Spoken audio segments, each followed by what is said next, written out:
Yeah, in the SEAL story, especially when you actually know, um, I'm gonna share this with you, Devar's. One of the things that affected me real bad when I left my mother and father, and I got mixed up with the drug trade, Mm-hmm.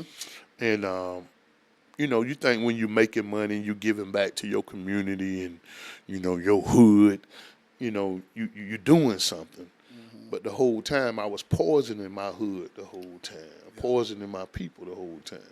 You know what I'm saying? I couldn't see it at the time.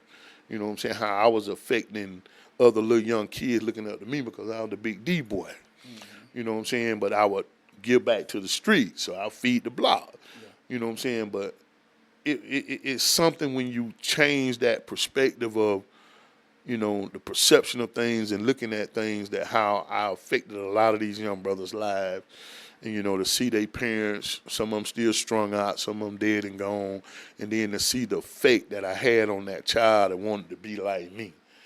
You Mm-hmm. know what I'm saying? And I wasn't putting them in a positive or productive environment. Right. You're gonna make the money.